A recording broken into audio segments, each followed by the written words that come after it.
Hello and welcome to the demonstration of our board game, a strategic board game जिसका नाम है धर्म क्षेत्र. So ये एक हमने प्रोटोटाइप बनाया है. So this is how the game will look like in actual. So जैसे आप देख सकते हैं इसके दो पार्ट्स हैं. So the first half of the game उसमें आपको 50 मूव्स करने हैं और इस पार्ट में आपको स्ट्रेंथ इकट्ठा करनी है. And then you will be moving to the second half जो कि चक्रव्यूह है और उसमें और 50 स्टेप्स आपको मूव करने हैं. 25 स्टेप्स आपको अंदर जाना है चक्रव्यूह के बीच में उसे भेद के और 25 स्टेप्स वापस रिटर्न आना है धर्म को लेके बाहर. और जो भी सक्सेसफुली यहां से एस्केप कर पाएगा वो इसका विनर होगा. This is basically a multiplayer game. एक साथ बहुत सारे लोग इसे खेल सकते हैं. So now let us go into the details of the rules and regulations of this game. So let us begin.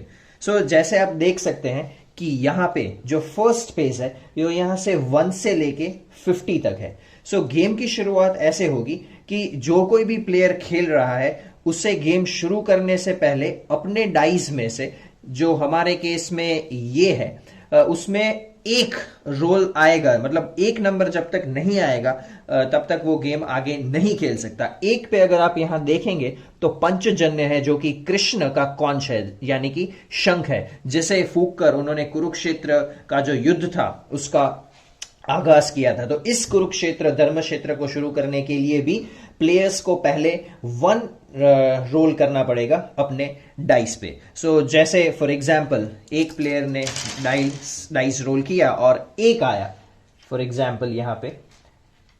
सो एक आया तो वो एक मूव करेगा. अगर 3, 5, 6 आते हैं तो वो मूव नहीं कर सकता. तो ऐसे ये गेम शुरू होगी.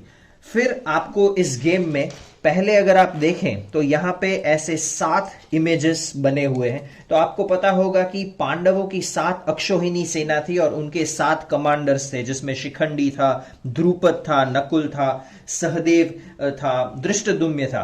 तो हर एक प्लेयर को इसे कंपल्सरीली एक्वायर करना पड़ेगा, लेना पड़ेगा. तो जैसे ही वो यहां पे पहुंचेगा तो उसे एक एक अक्षौहिणी सेना मिलेगी. जैसे फॉर एग्जाम्पल यहां पे 2 आया है. सो 1 एंड 2. सो अभी यहां पे और 2 मूव करना पड़ेगा. So for example 1. सो 1 यहां अगर पे आता है तो सनसेट. ओके, यहां पे 1 आया जिसका मतलब कि ये भी गेम शुरू कर सकते हैं. Now moving ahead.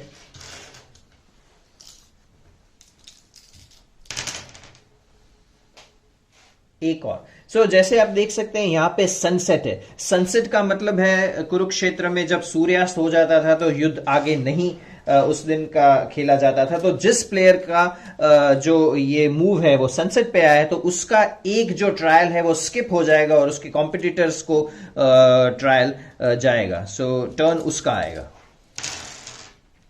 सो यहां पे 3. सो 3 पे सनसेट आ गया है. सो इनका भी एक ट्रायल मिस हो जाएगा. नेक्स्ट.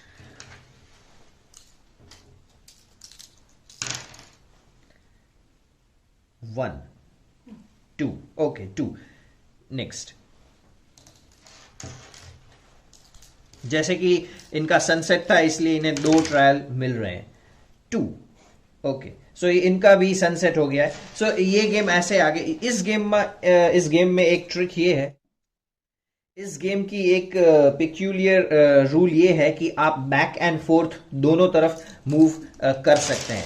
लाइक फॉर एग्जाम्पल आपको द्रुपद को अगर लेना है तो आपको 1 चाहिए. तो आपका अगर 1 आता है फॉर एग्जाम्पल तो आप पीछे भी जा सकते हैं और द्रुपद को ले सकते हैं. तो जब आपको द्रुपद मिलेगा तो आपको एक कार्ड मिलेगा, यानी कि आपको एक अक्षौहिणी सेना मिल गई है. और इसके साथ अक्षौहिणी सेना को रिप्रेजेंट करते हैं ये कॉइन्स. सो एक अक्षौहिणी सेना इज इक्वल टू 4 कॉइन्स. तो जो आपको आगे जाके चक्रव्यूह में काम आएंगे. ऐसे आपको आगे जाते हुए ऐसे 7 जो कमांडर्स है वो 7 अक्षौहिणी सेना के वो कलेक्ट करने पड़ेंगे. और ये एक प्री रिक्विजिट क्राइटेरिया है चक्रव्यूह में एंटर होने का। अब मान लीजिए कि आपने ये सब कलेक्ट करके प्लेयर्स यहां पहुंच गए हैं, और अगर वैसे हमने कहा कि बीच में इतने सनसेट्स आएंगे, ये सनसेट हमने 18 सनसेट रखे हैं क्योंकि कुरुक्षेत्र का जो युद्ध था वो 18 दिनों तक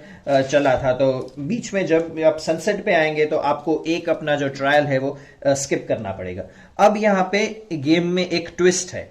आपको जैसे पता होगा कि चक्रव्यूह में अंदर जाने के लिए जो विद्या चाहिए थी वो या अर्जुन के पास थी, और कृष्ण तो क्योंकि लॉर्ड इनकारनेशन हिमसेल्फ थे उनके पास थी। तो आपको भी अंदर जाने के लिए इनकी आवश्यकता रहेगी। लेकिन अगर आप अर्जुन को लेते हैं तो आपको साथ में भगवत गीता का ज्ञान भी चाहिए। So that means if you are here so you will also need to have Bhagavad Gita with you, तो ही आप चक्रव्यूह में एंटर कर सकते हैं। या फिर अगर आपको सीधे कृष्ण मिलते हैं तो आपको किसी भी चीज की जरूरत नहीं, आप सीधे अंदर जा सकते हैं चक्रव्यूह में। सो फॉर एग्जाम्पल, एक प्लेयर ने यहां चलते हुए अर्जुन का एक कार्ड ले लिया, और फिर आगे जाके उसने गीता पे जाके गीता भी उसे मिल गई। सो अब वो अंदर जा सकता है। और जो दूसरा प्लेयर था वो यहां आया और फिर यहां आया और फिर यहां अगर आया तो उसे कृष्ण मिल गया। लेकिन यहां पे एक और ट्विस्ट ये है कि अगर आपको कृष्ण मिलते हैं तो आपको 3 स्किप करने पड़ेंगे ट्रायल्स, क्योंकि कृष्ण आपको गीता ज्ञान देंगे, जो कर्म योग है, ज्ञान योग है और भक्ति योग है। तो आपको 3 ट्रायल्स स्किप करने पड़ेंगे और आपके कॉम्पिटिटर्स को 3 कंसेक्यूटिव ट्रायल्स मिलेंगे। लेकिन कृष्ण आपके साथ है तो आपको यह बेनिफिट होगा कि अंदर चक्रव्यूह में कोई आपका कुछ नहीं बिगाड़ सकता, except some of the places जो मैं आगे आपको गेम में बताऊंगा। सो अभी हम मान लेते हैं कि एक प्लेयर को अर्जुन और गीता दोनों मिल गए हैं और वो अंदर जा सकते हैं, और दूसरे प्लेयर जो है उन्हें कृष्ण मिल गए हैं। 2 सो यहां पे जितने आपको योद्धा दिख रहे हैं वो सब कौरव हैं, यहां जितने थे वो पांडव हैं। तो ये आपको अंदर जाने से रोकेंगे। 3 सो जैसे आपने देखा यहां पे द्रोण है। अब यहां पे हमने जितने भी इनकी सेना के कमांडर्स हैं उनकी स्ट्रेंथ को हमने मेंशन किया हुआ है रूल्स में। सबसे शक्तिशाली भीष्म है, तो अगर आप भीष्म से लड़ते हैं तो आपकी 3 अक्षौहिणी सेना चली जाती है। अगर आप द्रोण से लड़ते हैं तो आपकी 2 अक्षौहिणी सेना चली जाती है, और अगर आप कर्ण या दुर्योधन से लड़ते हैं तो आपकी एक रिस्पेक्टिव जो अक्षौहिणी सेना है वो चली जाती है। और बाकी जितने यहाँ पे कौरव दिखाए गए हैं उसमें आपकी क्वार्टर यानी कि 1/4 ऑफ द अक्षौहिणी सेना जो है वो आपकी खत्म हो जाएगी। तो रूल ऑफ द गेम ये है कि आपको अंदर जाना है और धर्म को लेना है और बाहर आना है। और इस बीच में अगर आपने जो 7 अक्षौहिणी सेना कलेक्ट की थी, अगर वो आप इसमें लूज कर जाते हैं बीच में ही, then you lose the game. और अगर आपके पास एक भी या 1/4 भी अक्षौहिणी सेना अगर बाकी है और आप बाहर निकलते हैं, then you will be winning the game.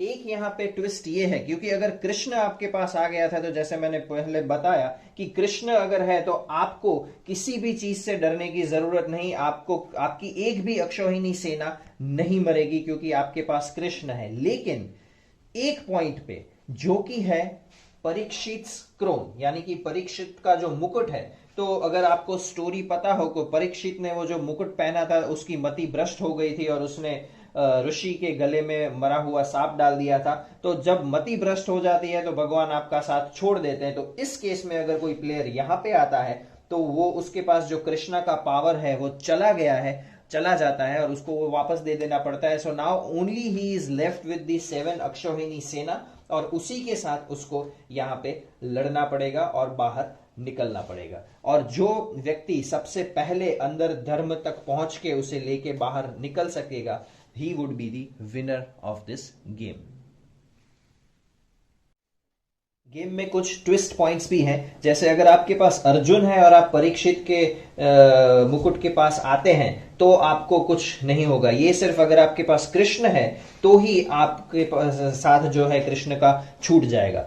Also अगर आप कृष्ण पे आते हैं तो आपको ये बेनिफिट तो मिलता है कि अंदर आप एक सेफ पैसेज ले सके, लेकिन आपका जो कॉम्पिटिटिव प्लेयर है उसको एक एडिशनल बेनिफिट ये मिलेगा कि वैसे वो 7 अक्षौहिणी सेना लेगा, लेकिन जो कृष्ण की 4 नारायणी सेना जो है वो आपके कॉम्पिटिटर्स को मिल जाएगी। दैट मीन्स उनको 11 अक्षौहिणी सेना से अंदर जाने मिलेगा, जबकि आपको सिर्फ 7 अक्षौहिणी सेना से अंदर जाने मिलेगा। ऑल्सो यहाँ पे एक चीज ये भी है कि एक प्लेयर है उसने अर्जुन और गीता ले लिया तो दूसरा प्लेयर भी अर्जुन और गीता ले ही सकता है।